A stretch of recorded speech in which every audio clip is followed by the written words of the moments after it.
Here we are. We got a mail call. Oh, we got a mail call. I can't wait. And it's a mail call from my friend Jim EGNER, or TK560. And I'll put his link in the comment section, of course. And his visit is leading to, just not just a mail call, but some workbench wise guy and some what's in the footlocker. So I'll do them all separately, and to start with this introduction. But we're going to be talking about our Jeep motor pool. And I've got 3 samples or examples in here in my Jeep motor pool that we're going to go over, and I can't wait. Anyway, good to see y'all. Welcome to our Sunday night mail call. Jim stopped by about 6 p.m. in the dark after a long day of a board meeting at the university here in Nacogdoches, and I traded him some torsos and talking boxes that I had, chest talkers, because he has a way of refurbishing them with 3D printing, and maybe even custom words or things like that on the strip that they use to do the recording. He's going to figure out a way to do that maybe, and so I gave him about a 6 of the that I had gotten in a trade a long time ago. Anyway, that's my 2 minutes for introduction. It's good to see all you subscribers. The Axis of Awesome, welcome, and peace out. All right, first up in the motor pool, we have our Desert Patrol vehicle that we are refurbishing. And so far, I've gotten a new windshield. Jim EGNER printed that. It's got the printing lines on this in kind of the structure shape that where it prints from the bottom side, but the front is smooth. The color is almost dead on. It's a little off, but it's good enough for us to work with. Let me back up a little here and get the whole thing in the frame. And tonight, Jim brought over a vintage spare wheel that is both green and sand colored. Get the lights on there a little bit better.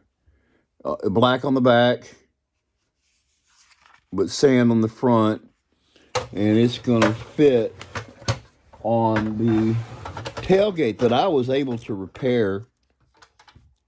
It had a crack right here, and a pair of pliers was able to snap that in place, and a little super glue in it. You can't even see it. It still has the hinges. That's why I wanted to keep it for sure, because those hitches are often gone in the wrong place, but it keeps the tailgate in place. And I believe the spare tire fits, and I'm going to do a workshop wise guy to show how I screw that in and keep it in place. He also brought, and here I'm going to move Jim out of the way real quick.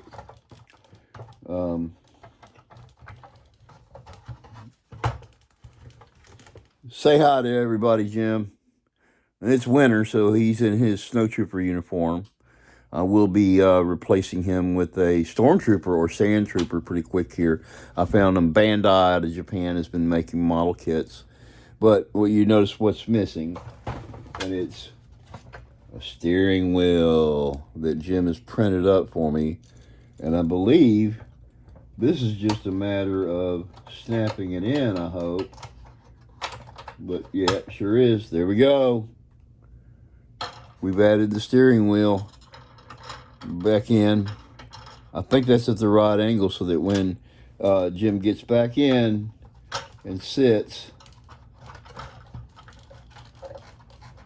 and maybe I can get his feet to go in there, for crying out loud. Yep. Now he's got a steering wheel on the Desert Patrol Jeep. And this thing, it showed up in really good shape. And I have removed the ancient sticker, Adventure Team sticker off of there. Got a little scratching, but I'm going to buff that out with some 1000 grit. And then probably put a really big Adventure Team symbol on there. And leave the ancient little one that was on there. And the ones on the tailgate. But yeah, so we are even closer to completing. One more thing Jim is going to do is he's going to 3D print. Let's see if that. Oh, yeah, look how secure that is. There's this blaster. Let's get that out of there. I don't know what goes here, but something does. I mean, it may be that's where I'm supposed to put the spare tire. You know, I'm thinking about doing that. But it does have he's going to print me up a shovel and some other things to still go on to this. A jerry can in the right color, of a sand color. So, man, look at that. 3D printed. You can get that on TK560. Type that in on Etsy. Anyway, that's 4 minutes. That's enough of the Desert Patrol vehicle. One last thing I was talking about. He was going to make the pintle mount for either a 30 caliber or a M60 machine gun, and we're going to showcase that pretty soon. Print it up probably in a gray, but I'm going to try to get him to do it in sand. Jim, I hope you're listening. Anyway, 4.5 minutes next to the next section. See you in a minute.